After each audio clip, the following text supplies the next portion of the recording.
Au cœur de l'islam, c'est tous les vendredis à 5h et à 14h sur Alger, chaîne 3, et sur la page Twitter, Au cœur de l'islam, chaîne 3.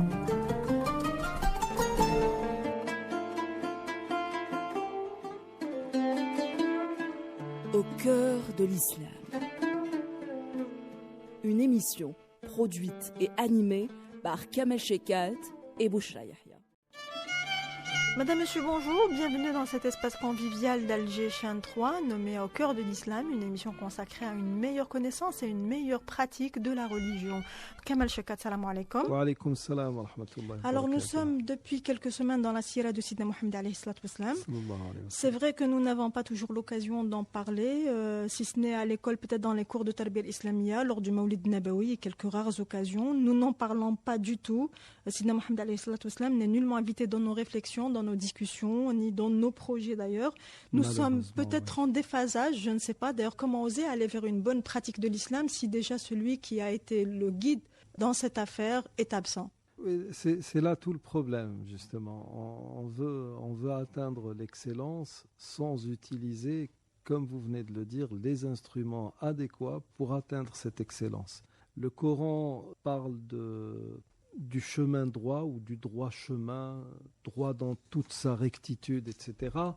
Mais beaucoup oublient que, justement, pour arriver à se placer sur les rails de ce droit chemin, il faut aller droit vers Dieu. Or, nous utilisons des chemins sinueux, des chemins en serpentin pour essayer... Nous sommes passés maîtres en cet art, Kamel Oui, Chekat. oui, l'art de la filouterie avec Dieu, malheureusement. Comment traduire? Comment voulez-vous que l'ambre soit droite alors que le bâton lui-même est tordu? Ça n'est pas possible. Vous ne pouvez pas reproduire une ambre droite d'un objet tordu. Nous, c'est ce que nous nous évertuons à essayer de faire. Ça Donc ne marchera retour jamais. à la source? Oui, absolument. À des principes très très simples, à quelque chose de très faisable, et ça s'arrête là.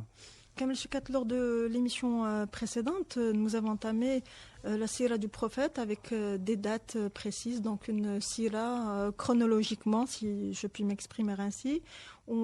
Et là, on s'est arrêté donc à la conversion de Hamza, oncle du prophète sallallahu alayhi wa sallam, et de Omar.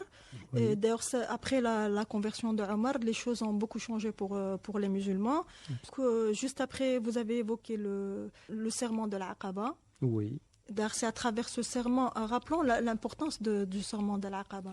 Alors, le prophète, alayhi salam, comme nous l'avons dit, avait l'habitude d'aller prêcher l'islam aux différentes délégations arabes qui venaient accomplir leur pèlerinage à la Mecque. Et il a eu l'occasion de discuter ou de proposer carrément l'islam à des gens venant de Yathrib, qui va devenir plus tard Médine, le Médine al-Munawwara. Ce qui est bien, c'est que parmi ceux qui étaient là, il y a eu donc un petit groupe la première fois, et puis l'année d'après, ce groupe s'est allongé jusqu'à un peu plus de 70 personnes. Et normalement, si ma mémoire ne me fait pas défaut, il y avait des gens des deux tribus qui vivaient dans un fratricide... oui, l'Aws ou al-Khazraj perpétuel, c'est-à-dire que c'était des gens qui, pour un oui ou un non, déclenchaient une petite guerre le plus normalement du monde. Oui, il y avait de tout, quoi. Le Jahiliya, l'Asabiya. Je préfère utiliser le Jahiliya parce que même après que le prophète sallallahu alayhi wa sallam se soit établi à Médine, il y a eu une fois justement une petite anicroche comme ça entre l'Aws et le Khazraj. Et le prophète alayhi salatu salam a dit Bida'wa al-jahiliyyati wa ana bayna dhahranikum. Laissez-la, elle dégage une puanteur, elle est fétide en quelque sorte. C'est-à-dire qu'ils sont remontés à leur pulsion paganiste alors que le prophète sallallahu alayhi wa sallam était parmi eux. Donc il y avait normalement dans la deuxième rencontre des gens des deux tribus, ce qui a permis au prophète alayhi salatu salam, vu que la situation était, on va dire, assez bien préparée pour que l'islam s'établisse là-bas, il a envoyé l'un de ses compagnons, un très très jeune compagnon, qui était Mus'ab ibn Umayr, quelqu'un qui faisait partie de la jet set de l'époque. C'était un garçon très très riche. Ce jeune homme a même été châtié et enfermé par sa mère pour le dissuader d'embrasser l'islam, ce qui n'a pas pu se faire, heureusement pour lui. Et donc le messager de Dieu alayhi salatu wassalam, l'envoya à Médine, et on dit de lui que c'est le premier ambassadeur de l'islam. Là-bas, il va prêcher l'islam, il va faire tout un travail de sensibilisation, un vrai plan de communication, ce qui va rallier à la cause de l'islam des notables de Médine, comme Saad ibn Mu'adh, un homme très craint et un homme qui jouissait d'une autorité avérée. Et c'est à partir de là que le terrain était devenu propice à un exode des premiers musulmans vers Médine. Kamel Chekat, insistant sur cette année 619, donc on était à 9 ans de la révélation, puisque la révélation s'est faite à Sidna Mohammed en l'an 610. Et donc cette année, les spécialistes, les hagiographes et puis les spécialistes de la Sira l'appellent comme l'année du deuil. Oui. C'est l'année où Khadija radiallahu anha est morte, et aussi le protecteur de Sidna Mohammed, qui était son oncle Abu Talib, Khadija, qui a été donc son soutien financier, moral. Elle a été à tous les combats. D'ailleurs, elle a été même lors du boycott. Elle était présente, oui, cantonnée et confinée dans les faubourgs alors que c'était une femme riche, elle n'était pas concernée par ce bannissement. Tous les proches du prophète sallallahu alayhi wa sallam, même ceux qui avaient à peine un lien de parenté avec lui, étaient touchés par cette mise en quarantaine.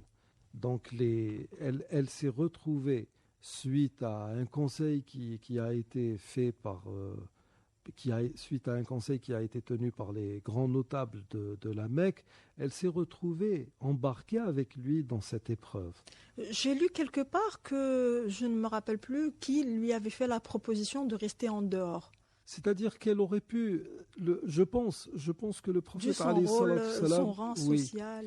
Je pense qu'il lui aurait, je n'ai jamais lu quelque chose s'apparentant à ce sujet, mais le prophète alayhi salatu wassalam, comme on le sait, avait l'habitude, autant dans les choses inhérentes à la religion que dans les choses inhérentes aux actes ou bien à l'activisme quotidien, il avait l'habitude de dissuader ses compagnons de se surcharger ou d'essayer de porter plus qu'ils ne pouvaient porter.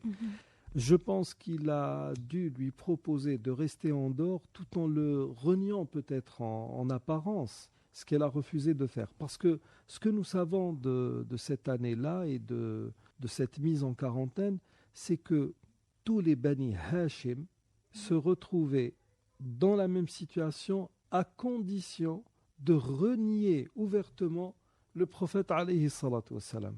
Donc je pense que si elle a préféré rester dans les faubourgs de la Mecque avec lui, dans ces conditions très très difficiles, c'est parce qu'elle ne voulait en aucun cas, et ne serait-ce qu'en apparence, jouer le rôle de celle qui se serait détournée de lui ou qui l'aurait lâché.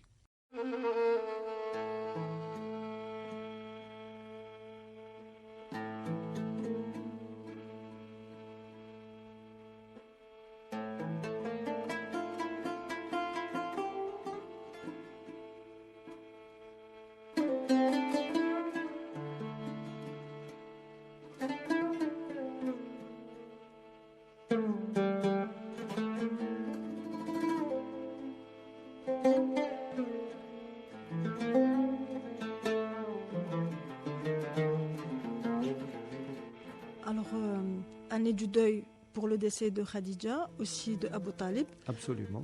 Abu Talib qui a été son protecteur, grâce auquel il a bénéficié de l'immunité.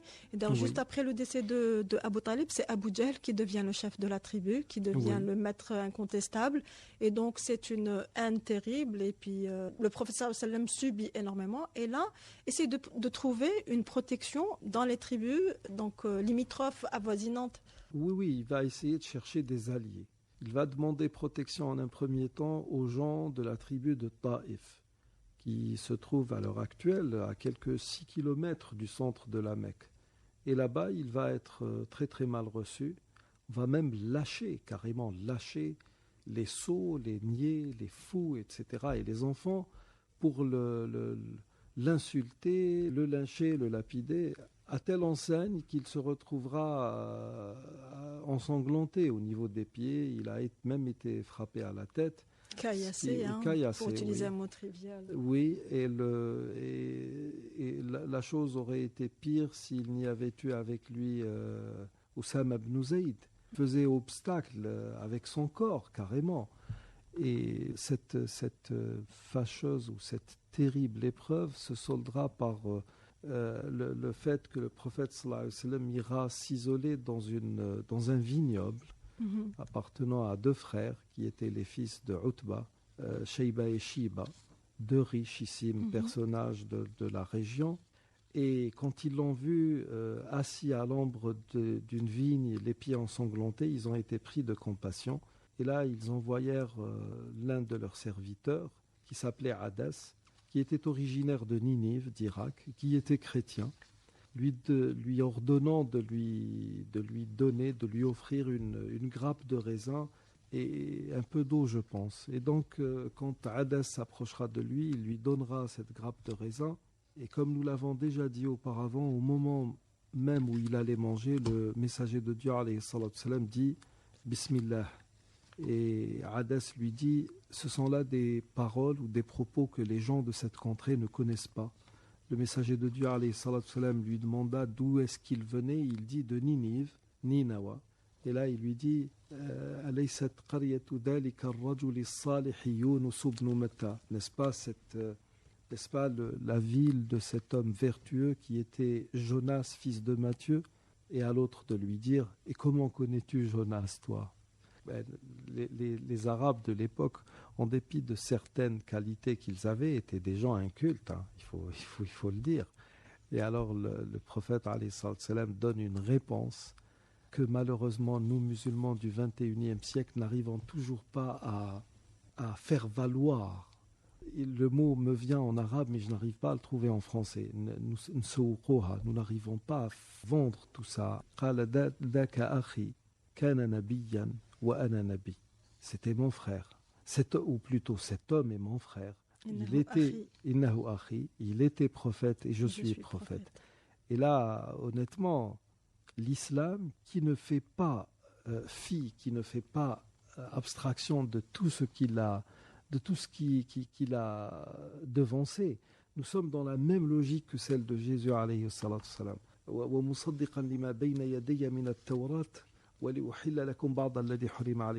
Je viens pour confirmer ce qui m'a devancé de la Torah, et là l'islam vient confirmer ce qui l'a devancé des autres religions. Donc en fait, et nous ne manquerons jamais de le redire et de le répéter, l'islam n'est pas une nouvelle religion. L'islam est tout simplement une restauration de la religion de Dieu à travers tous les messagers qui ont devancé Mohammed sallallahu alayhi wa sallam depuis Adam jusqu'à Jésus alayhi salam. Alors insistant Kamal Shekat sur la protection que cherchait Sidna Rasulullah sallallahu alayhi wa sallam, est-ce que c'est une protection pour lui ou c'est pour tous les musulmans? Bon, la première personne à protéger dans pareil cas, c'était lui-même, parce que la perpétuité du message était tributaire de sa sauvegarde. Mais comme nous le savons, le prophète alayhi salam ne négociait jamais pour sa propre personne. Il négociait pour tout le monde. Il cherchait protection pour tout le monde. Mais il devait commencer par quelque chose parce que généralement, les us et les coutumes de l'époque voulaient que quand quelqu'un était protégé, tous ceux qui étaient sous sa coupe l'étaient de manière, on va dire, presque automatique. Sauf que cela n'est pas forcément valable en tout lieu et en toutes circonstances. D'ailleurs, quand le messager de Dieu alayhi salatu salam est revenu, il est entré à la Mecque sous la protection bi-ijarat, l'un des notables de la Mecque, dont le nom m'échappe là, mais c'est grâce à ce type de protection qu'il a pu justement rentrer une seconde fois ou pénétrer la Mecque de nouveau, jusqu'à ce que l'exode soit confirmé par le biais de la révélation. Parce que les deux frères rusés, donc ils ont envoyé un message à la Mecque disant que Mohammed est en train de chercher une protection. Oui. L'alliance était donc néfaste pour les gens de la Mecque. Absolument, bien sûr, ça pouvait porter préjudice à leur autorité en tant que dignitaires servant de très très près les hauts lieux saints de ce qui faisait la religion de l'époque. Et donc, ça aurait pu porter un coup assez préjudiciable à cette notoriété. Mais je pose la question, Kamal Shekat, du moment qu'il était un prophète messager, qu'il avait le Coran, qu'il avait donc Sidna Jibril à ses côtés, pourquoi n'y a-t-il pas eu de miracle? C'est une phase très difficile où les musulmans étaient vulnérables, où on a attenté maintes fois à la vie du prophète. Pourquoi n'y a-t-il pas eu de miracle? Bon, supposons que depuis que les messages existent, ou depuis que des messagers sont élus pour transmettre le message de Dieu aux êtres humains, supposons qu'à chaque fois qu'il y ait eu un problème, un miracle survienne pour régler la question. Comment faire après le départ de tous ces messagers? Et comment aurait-on pu faire après la clôture justement, ou après que le fait que Mohammed sallallahu alayhi wa sallam ait clôturé toutes les prophéties? En fait, suite à ce qui s'est passé, le prophète alayhi salatu salam, dans sa détresse, s'est tourné vers Dieu et a formulé une prière, un dua qui est merveilleux. Allahumma ilayka ashku du'fa quwwati. Je vais traduire à la volée. Seigneur Dieu, c'est à toi que je me plains de ma faiblesse, wa qillata hilati, de mon manque de moyens. Ila man takiluni. Wa hawani ala nas. Wa hawani ala nas. Oui, le fait que je tombe aussi bas aux yeux des gens, c'est-à-dire que le prophète sallallahu alayhi wa sallam était vraiment livré à lui-même. Ila man takiluni, à qui me confies-tu? Ila adouin mallaktahu amri am ila ba'idin yatajahamuni, donc à un ennemi à qui tu vas confier mon sort, etc. Et puis la fin est très belle parce que le messager de Dieu dira A'udhu bi nouri wajhika alladhi ashraqat lahu adh-dhulumat.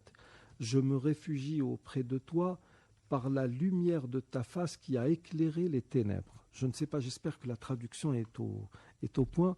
Min an yahilla bi sakhatuk. C'est-à-dire que tout ce qui comptait pour le messager de Dieu, c'est de ne pas faire l'objet de la colère de Dieu. Et puis, à un moment donné, il dit, finalement, tout ça peut passer à condition que tu m'agrées. Je ne me soucie guère de rien si tu n'es pas en colère contre moi. Et là, on a failli assister à un miracle, mais du genre qui reste marqué et gravé dans les mémoires, parce qu'on aurait pu un châtiment. En fait, le prophète alayhi salatu salam, dans un hadith, alors le dua que nous avons cité, c'est un dua qui a été rapporté par Ibn Ishaq. Il a été contesté par justement, certains, on dit qu'il est daïf. même s'il est daïf. Alors là, qu'est-ce qu'un daïf? Quand on a face à nous une transmission qui accuse quelques faiblesses, si ce qui est cité ne concerne pas le licite et l'illicite, le daïf est acceptable, c'est-à-dire qu'on peut l'utiliser comme argument. Ce qu'on ne peut pas utiliser comme argument, ce sont les sources ou bien les hadiths qui parlent de droits canons proprement dit et qui sont dans ce que nous appelons le halal ou le haram. On ne peut pas les utiliser comme argument. D'un autre côté, là, et ce que je vous dis là fait figure de consensus chez tous les savants de toutes les ères, sauf ceux des années 70 à nos jours qui sont nés dans le Hijaz. Donc, et bien sûr tous les niais qui les suivent. On a compris l'allusion. D'un autre côté, vous avez, je ne sais pas, quand on a un tant soit peu de connaissances en langue arabe, on se rend bien compte que ce sont là des propos de prophètes. Ça n'est pas un arabe littéraire hautement forgé qui va rivaliser avec ce que disait le prophète. Le Rasul sallallahu alayhi wa sallam disait « Utitu jawami al-kalim ».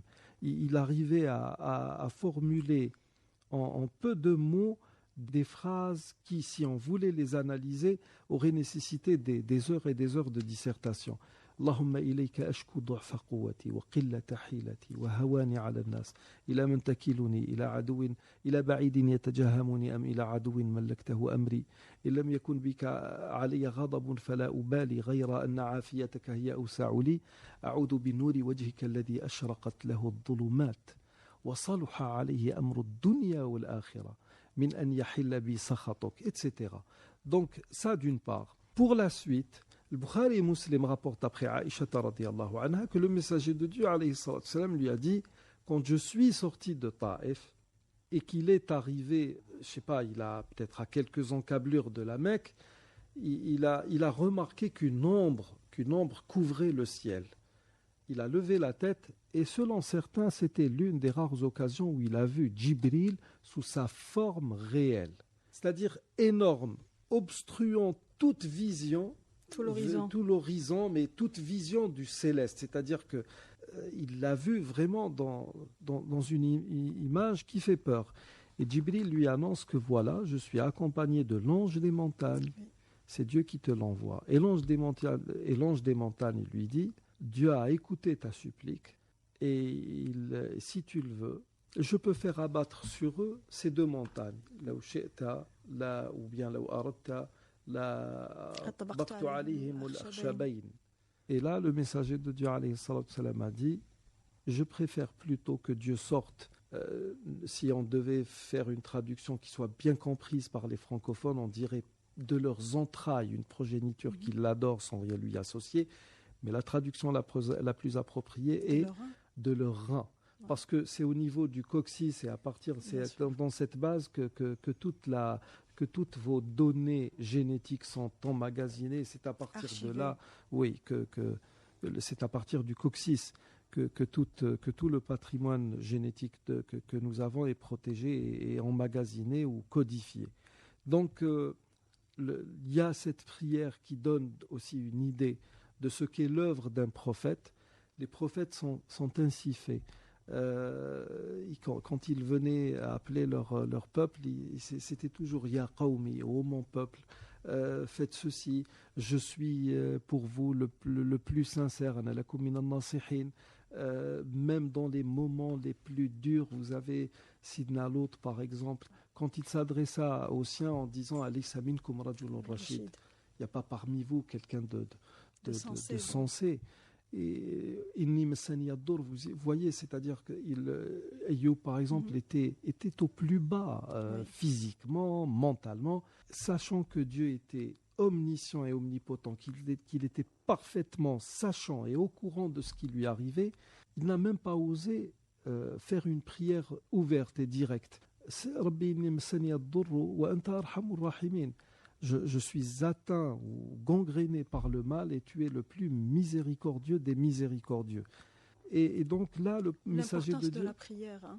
Absolument. Oui. Et là, le messager de Dieu, alayhi salatu salam, plutôt que de se venger, comme l'aurait fait, je ne sais pas moi, Pharaon, la Usral Bannakom, les rois, je ne sais pas... Les grands souverains tués tout azimut ou à tout bout de champ. Les prophètes sont là. Oui, les prophètes sont là pour justement, tout simplement. C'est le reflet des attributs de Dieu qui est véhiculé par leur personne. Et ce qui est bien à noter, c'est que quand il y a eu les guerres d'apostasie, les gens de Taïf, après le décès du prophète, oui, les gens de Taïf n'ont pas bougé d'un iota. C'est dire que cette prière adressée par le messager de Dieu alayhi salam leur a été salutaire parce qu'effectivement il y a eu dans leur progéniture des gens qui ont adoré Dieu sans rien lui associer. Kamal Shekat, alors si on parle un petit peu des miracles dans la vie du prophète sallallahu alayhi wa sallam, quand on voit la première révélation du prophète sallallahu alayhi wa sallam, le verset Iqra, certains disent que c'était la fin donc des miracles. On a vu les prophètes précédents qui avaient chacun dans sa spécialité, mais le prophète sallallahu alayhi wa sallam n'a utilisé que très peu ou n'a été sujet à miracle que très peu dans des occasions très, très rares. Non, détrompez-vous. C'était des miracles en continu, sauf que la manière dont il prêchait l'islam et ce côté recherché d'un certain rationalisme, et d'une certaine lucidité, on va dire, a pris le pas sur cet aspect du miracle, de la rupture de l'habitude. En fait, combien de miracles y a-t-il, Kamal Shekat? Énormément. Je vais vous en citer quelques-uns. Nous savons, déjà, il y a eu l'un des premiers miracles, c'était ce fameux nuage qui était constamment sur lui, qui a été remarqué par Bahira, le moine. Il y a eu les pierres, les végétaux et même les animaux qui lui parlaient. Nous avons énormément de hadiths où le prophète il est passé une fois par un chameau et il a dit, ce chameau est en train de pleurer, il est maltraité par son propriétaire. On lui a dit, parce qu'il me l'a dit, je l'ai écouté. Nous avons des pierres qui lui ont parlé, qui l'ont mis en garde. Nous avons des arbres qui lui ont parlé et qui se sont même déplacés pour aller vers lui. Il y a ce fameux tronc du palmier sur lequel il passait, il faisait ses oraisons du vendredi et qui a été remplacé par une dame qui lui a construit un petit minbar de 3 marches. Encore une femme qui innove. C'est une femme qui a eu l'idée de le faire. Et là, permettez-moi d'ouvrir une parenthèse. Le prophète sallallahu alayhi wa sallam faisait ses oraisons du vendredi sur un palmier, sur un tronc de palmier, qui devait faire peut-être, il était coupé, il devait faire peut-être 40 ou 50 cm, histoire d'avoir une position haute qui permet à tous ceux qui étaient présents dans la mosquée de le voir bien comme il faut et de l'écouter bien comme il faut. Un jour, il arrive dans la mosquée et voilà qu'une femme lui a construit un minbar à 3 marches. La femme en question apparemment a dû mesurer ou évaluer la hauteur du tronc et a fait un minbar à la hauteur du tronc. Le tronc aurait été un peu plus élevé, elle aurait peut-être fait un minbar à 4 marches. Elle n'a rien demandé au prophète alayhi salam. Et lui, quand il est venu, il est monté sur ce minbar et il a fait son oraison du vendredi. Au même moment, selon ce que rapportent des hadiths authentiques, le palmier s'est mis à pleurer et on entendait même ses pleurs jusqu'à ce que ce tronc soit retiré de la mosquée pour ne pas gêner les gens qui étaient venus là pour faire leur prière. Là, comme je viens de le dire, ouvrant une parenthèse, vous avez posé une question sur les miracles du prophète. Ces miracles que je viens de citer, il y a avec cela la multiplication de l'eau, la multiplication de la nourriture. Une fois les sahaba voulaient faire des ablutions, il ne restait qu'un petit peu d'eau, l'équivalent d'un petit bol. Le prophète sallallahu alayhi wa sallam a mis les mains à l'intérieur et l'eau foisonnait comme si elle jaillissait d'une source. La nourriture lors de la bataille. Et ça s'est passé à plusieurs reprises. Dulyadayn l'a invité, puis je pense que c'était pendant la bataille d'Al-Khandaq. Il y avait à peine de quoi nourrir peut-être une dizaine de personnes, mais tous les compagnons ont pu se nourrir grâce au messager de Dieu qui multipliait la nourriture en faisant des prières et des incantations. Donc, les miracles en question étaient monnaie courante, sauf que l'esprit était occulté par quelque chose de plus, je vais dire, de plus durable, plus à même d'être compris, plus à même d'être transmis. C'est-à-dire, à l'heure actuelle, le Coran, pour ceux qui le lisent, on a l'impression que c'est un livre qui a été écrit, pour ceux qui ont un minimum de connaissances dans divers domaines, notons-le, on a l'impression que c'est un livre qui a été écrit il y a à peine 100 ans, ou peut-être moins, alors qu'il existe depuis 1400 ans. Quand j'ai parlé de cette dame, ceci est dû au fait justement que les premiers musulmans faisaient dans la simplicité. À l'heure actuelle, quand on va construire une mosquée, il y a des gens qui viennent et qui vous disent « Attention, le minbar ne doit pas dépasser 3 marches. » Ah bon, pourquoi ? Parce que le prophète sallallahu alayhi wa sallam avait un minbar de 3 marches, donc la yajouz, carrément. Quels sont vos arguments ? Non, c'est le prophète. Oui, mais le prophète sallallahu alayhi wa sallam, il est entré dans la mosquée, il a trouvé un minbar, il n'a même pas posé de questions, il est monté dessus, il a fait son oraison du vendredi. Nous n'avons rien dans la tradition prophétique qui indique que le minbar doit faire 3 marches. Ou qu'il aurait donné son avis sur la chose. D'autres viennent vous raconter, d'autres viennent argumenter en citant un autre hadith où Jibril, on a remarqué le messager de Dieu, il a monté la première marche et a dit Amin, il a monté la seconde, a dit Amin, et à la troisième, il a dit Amin. Et on lui a dit, pourquoi t'avons-nous entendu dire Amin à 3 reprises ? Il leur a dit, c'est Jibril qui est venu et m'a dit, et à chaque fois Jibril disait, voilà, quiconque par exemple atteint durant sa majorité ses deux parents vivants et qui ne s'est pas bien comporté avec eux, le hadith dit qu'il soit éloigné de la miséricorde de Dieu, et le messager de Dieu disait Amen. Et à la troisième marche, Jibril aurait dit, ou a dit, quiconque a été présent pendant un mois de Ramadan, a atteint les 10 dernières nuits et ne s'est pas fait absoudre de tous ses péchés, vu qu'il y a cette fameuse nuit du destin, bu'dan lahu, etc.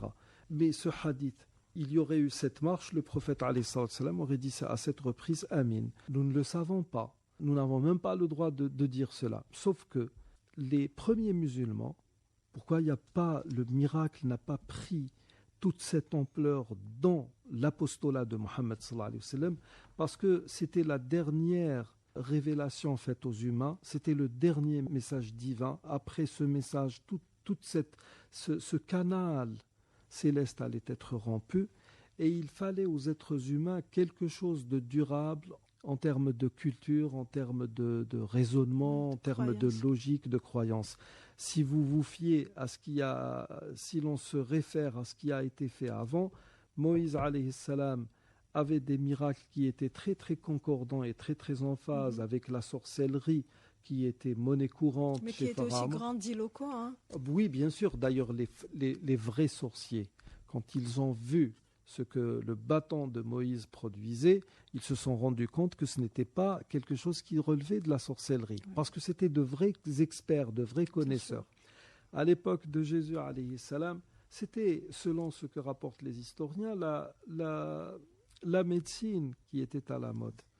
Il était médecin, il guérissait par miracle et par la permission de Dieu. Mohammed sallallahu alayhi wa sallam, quand il est venu avec des versets qui nous disent, entre autres, Sanurihim ayatina fil afaqi wa fi anfusihim hatta yatabayyana lahum annahu al-haq. Nous leur montrerons nos signes en eux-mêmes et dans les horizons, jusqu'à ce qu'il leur devienne manifeste que c'est bien là la vérité. Donc, ces versets, quand vous les lisez, vous avez différents degrés de lecture. Il y a une lecture peut-être juridique, si le verset est inhérent au droit canon. Vous avez ensuite une lecture spirituelle avec différentes portées. Et nous avons à l'heure actuelle des lectures qui sont purement scientifiques, sans que la science ne prenne le pas sur le spirituel, bien entendu.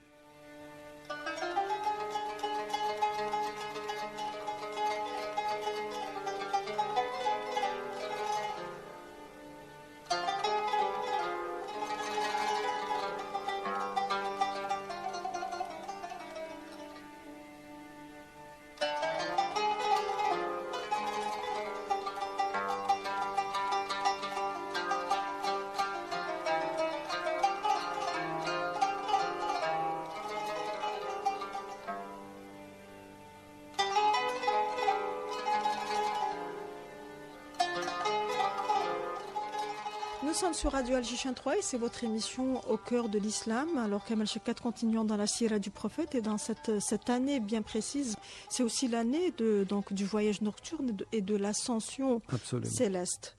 Oui. Là aussi, ça a été un miracle. Ça, c'est un miracle. Un grand miracle. Un grand miracle. Sachez... Que certains d'ailleurs continuent de contester. Non, en fait, la divergence qui existe au sein même de la communauté théologienne musulmane, nous parlons ici des théologiens confirmés, de ceux qui font office de référence pour nous. Il y a divergence sur la manière de cette ascension. S'est-elle faite physiquement ou a-t-elle eu lieu dans le virtuel, tout simplement? Il y a divergence. Ça, c'est l'un des bons points justement de l'islam. Parce qu'à l'heure actuelle, nous avons des auteurs, ce que j'appelle les arabes de service, qui parlent maintenant au nom d'un Occident judéo-chrétien. Pour que cet Occident judéo-chrétien ne nous attaque pas de face, ils lâchent ces sbires, on va dire, qui vont justement remettre au goût du jour un certain nombre de thèses orientalistes et essayer d'attaquer l'islam de front.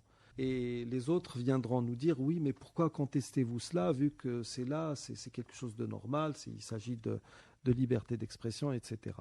Alors, cette divergence a été consignée depuis les premiers temps de l'islam par les grands noms de la théologie musulmane, et certains sont d'avis que cette ascension s'est faite de manière virtuelle, c'est-à-dire que le prophète alayhi salam était dans une autre dimension, qu'il a bel et bien vécu cela, mais qu'il l'a vécu comme il vivait, par exemple, la révélation, par exemple. Il était dans une autre sphère, dans une autre dimension.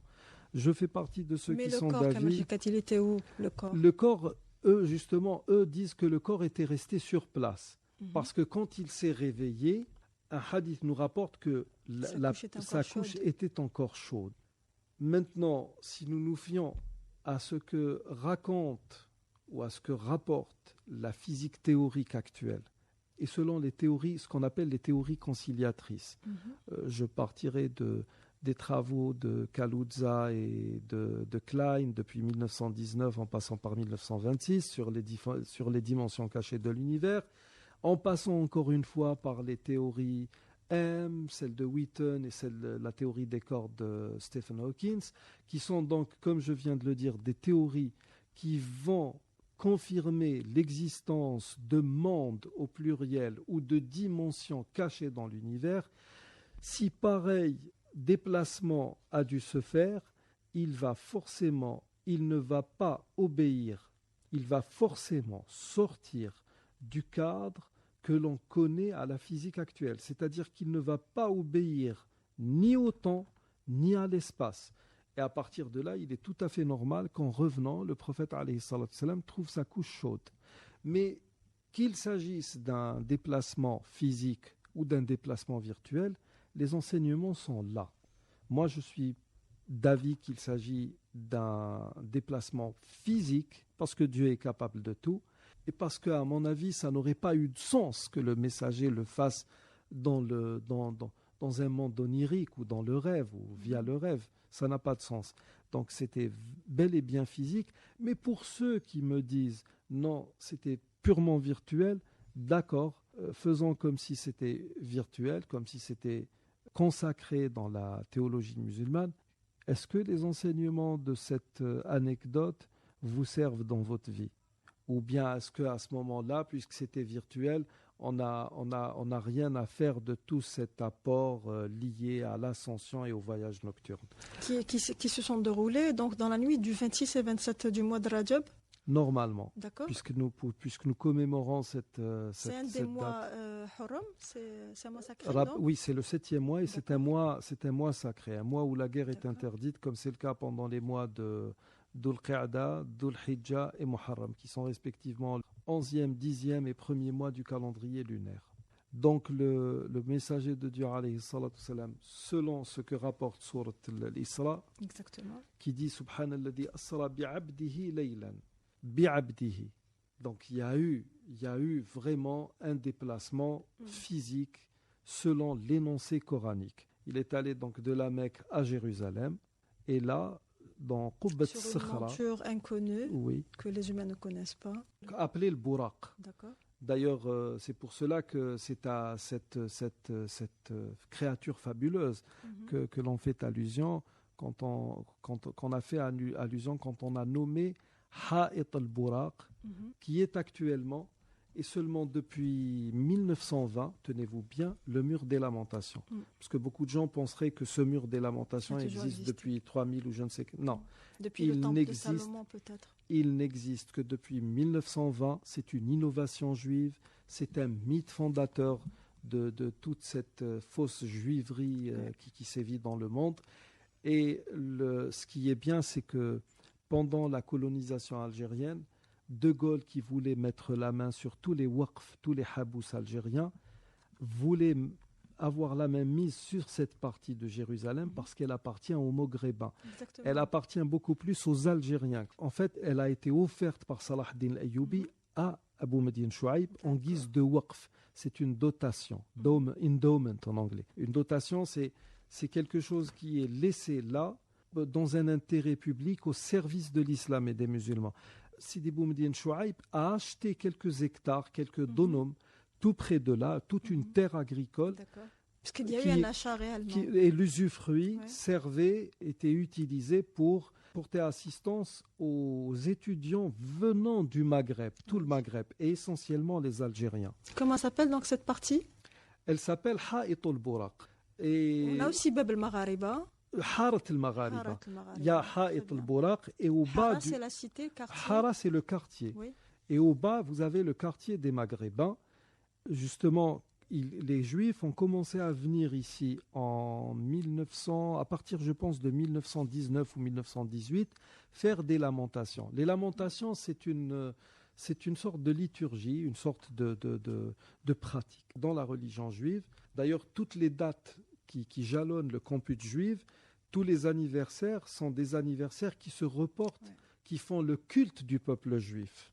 Ça n'a rien à voir avec la religion, en fait. Nous ne sommes d'accord avec eux que sur la sortie d'Égypte que nous célébrons via Ashura, mais pour le reste, c'est vraiment des dates qui sont tirées par les cheveux, en quelque sorte.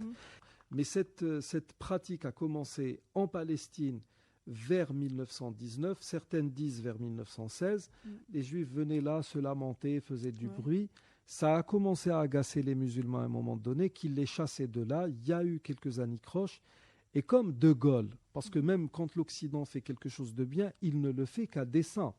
Parce que qu'est-ce qui s'est passé ? En fait, à l'époque, il n'y avait pas l'ONU, l'Organisation des Nations Unies. Il y avait la Société des Nations. La SDN. Oui. Et la Société des Nations a monté... plutôt que Usba. La Société des Nations a carrément mis sur pied une cour de justice, a eu recours à la justice britannique royale pour décider de qui était le digne propriétaire des lieux. Sous l'impulsion française, parce que De Gaulle voulait s'accaparer ces lieux. C'était les Waqf. Oui, les Waqf. Les Waqf constituent quelque chose de colossal en termes de valeur. Il y a eu une cour de justice qui a débuté, je pense, en 1920. En tout cas, en 1931, la Société des Nations, suite à ce procès contre les Juifs, a décrété que toute l'esplanade des mosquées appartenait aux musulmans, que le dit Ha'it al-Buraq appartenait aux musulmans, que Harat al-Maghariba appartenait aux musulmans et que les Juifs n'avaient aucun droit de revendiquer ces lieux. Et là, certains me diront, oui, mais les Juifs étaient là bien avant l'avènement de l'islam. Là, c'est toute une partie de l'histoire qu'il va falloir revoir. Et qui ont tenté déjà d'acheter la Palestine. Ils ont même été chez Abdelhamid al-Thani, le souverain ottoman. Là, c'est Théodore Herzl qui était allé le voir pour demander un foyer juif. Il voulait vivre sous la tutelle ottomane en Palestine. Parce que ce que beaucoup de gens ne semblent pas comprendre, c'est que il n'y aurait jamais eu d'islam. Les Juifs n'existeraient plus. Ils auraient été carrément exterminés, disséminés par les chrétiens. Maintenant, on parlerait l'humanité fraternelle de l'islam. On parlerait des Juifs comme d'un des vestiges du passé. Et même quand les musulmans ont quitté Cordoue, ils sont venus avec nous. Ils sont venus ici en Algérie et ils nous ont trahis à plusieurs reprises. Ils nous ont trahis. Ils ont d'ailleurs été à la base de tous les problèmes qui sont nés chez les Roustoumides. Ils ont failli saquer l'Algérie et n'eût été Abdelkrim el-Mghili qui les a sérieusement combattus. Et même là, le Mghili, quand il les a combattus sur des bases légitimes, il a été contesté par bon nombre de savants, parmi eux l'imam Suyuti par exemple. Mais heureusement, il a pu convaincre les gens qui constituaient un danger. Ensuite, ils ont été les Bouchnaq, et j'en passe, il y a deux familles qui ont été à la... C'est à cause d'eux que la flotte algérienne... Qui vivent actuellement en Suisse, les Bakri. Elle n'a pas pu être rénovée, donc ils ont quelque peu contribué à la colonisation de l'Algérie par la France. Et puis, il y a eu la loi Crémieux. Crémieux, notons-le au passage, Crémieux n'était pas un Français de souche. C'était Adolphe Jacob Crémieux qui a tout fait, qui a passé sa vie au service de l'Alliance internationale israélite. Ne l'oublions jamais. Et s'il a donné la nationalité française aux Juifs, c'est un peu pour se venger de l'histoire, parce qu'auparavant, ces mêmes Juifs, suivant un décret de l'un des rois de France, ont été bannis de France pendant 350 ans. Tenez-vous bien, parce qu'ils empoisonnaient les puits et parce qu'ils se livraient à des crimes rituels d'enfants pour certaines fêtes religieuses, Passover et Pourim.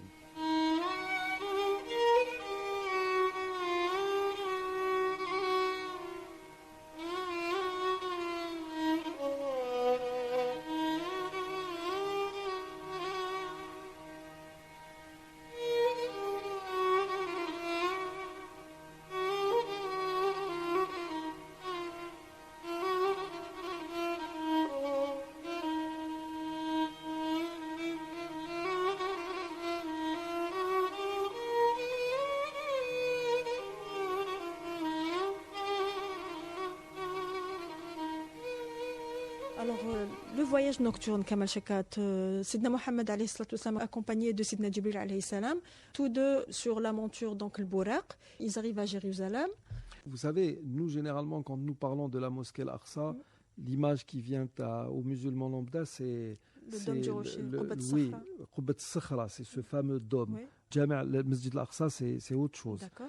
Normalement, la prière et l'ascension se sont faites dans ce lieu. Très bien, mais un détail, Kamal Shekat, puisqu'on parle des enseignements à tirer de la vie du prophète sallallahu alayhi wa sallam. Quand il arrive justement à Jérusalem, il attache sa monture. Oui. Pourquoi il attacherait sa monture alors que c'est une bête qui lui a été donc envoyée par Dieu subhanahu? Le premier enseignement qui me vient à l'esprit, justement, c'est cet esprit rationnel.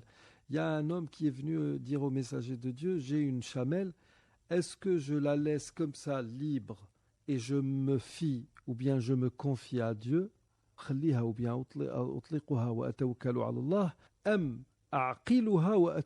bien je l'attache et je me fie à Dieu, à ce que Dieu veut. C'était un geste tout à fait normal. Oui. On apprend, même si c'est une créature fabuleuse, elle a une attache, on va l'attacher tout simplement. Donc même quand on fait des demandes, des suppliques à Dieu, des prières, il faut aller vers les prières bien sûr, puisque ça change même la prédestination. Mais il faut mettre les moyens quand même. Il faut agir d'abord. Ce qu'on appelle l'akhdou bil asbab. Le prophète alayhi salatu salam a dit à ses compagnons, on va faire par extension, donc une petite digression, des gens sont venus lui dire, as-tu vu toutes ces incantations que nous récitons et tous ces médicaments que nous utilisons, est-ce qu'ils vont à l'encontre de la prédestination? Il a dit, bal hiya min qadarillah. Non, elles font partie intégrante de la prédestination. Et puis, il y a cette fameuse citation de Omar ibn Khattab, quand il est arrivé en Syrie et qu'il a eu vent de la peste qui s'était déclarée, il a consulté en un premier temps le Muhajirin, ensuite le Badriyin, ceux qui avaient participé à Badr, ensuite l'Ansar, et ensuite il a redemandé encore, je ne sais pas si c'est la 3e ou la 4e fois, le conseil des plus âgés parmi les compagnons du prophète sallallahu alayhi wa sallam, jusqu'à ce que est-ce que je dois pénétrer la ville ou est-ce que je dois rebrousser chemin, alors qu'il était venu à la tête d'une armée pour porter assistance à l'armée qui était en place pour combattre les chrétiens. Et alors, on lui dit, certains ont dit, tu ne peux pas battre en retraite. D'autres ont dit, tu ne peux pas mener vers une mort certaine ce qui reste des compagnons du messager de Dieu. Et finalement, si je ne m'abuse, c'est Abdurrahman ibn Auf qui est venu et qui a dit, j'ai entendu le messager de Dieu alayhi salatu salam dire, quand vous entendez que la peste s'est déclarée dans une terre ou dans une contrée, n'y entrez pas. Si vous y êtes alors qu'elle s'y est déclarée, n'en sortez pas. Bien sûr. Et quand Omar ibn Khattab revenait, il a dit, certains ont dit, fuis-tu la prédestination ou ce que Dieu t'a prédestiné? Il a dit, nafirru min qadarillah ila qadarillah. Et il a dit à certains d'entre eux, as-tu vu si quelqu'un avait dans une vallée un troupeau de chameaux sur l'un des flancs de la vallée et que voilà une rivière, une crue comme ça qui prend naissance et qu'elle emporte ces chameaux parce qu'ils étaient sur le mauvais côté de la rivière en crue, qu'ils les mettent sur le bon côté ou sur le mauvais côté, n'est-il pas, quoi qu'il arrive, dans ce que Dieu a prédestiné? On lui dit oui, alors c'est comme ça, nous fuyons. Nafiru min qadarillahi ila qadarillah. Le messager de Dieu alayhi salatu salam a attaché sa monture. Pourquoi? Parce qu'elle lui a été déjà confiée. N'oubliez pas que vous avez affaire à ce que nous appelons Sadiqul Amin. Et il est tout à fait normal qu'il attache cette monture parce qu'il doit revenir avec et parce qu'il doit la restituer en fin de mission.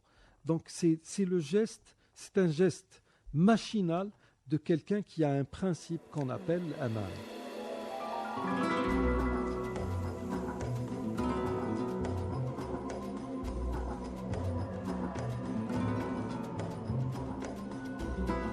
Nous nous arrivons au terme de cette émission d'aujourd'hui consacrée à quelques grands événements de la vie de Sidna Mohammed alayhi salatu wassalam, précisément en ce qui concerne l'an 10 de la révélation.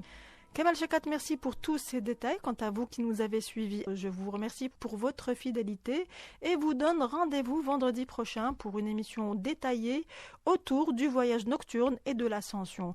Bon week-end et bon début de semaine à tous.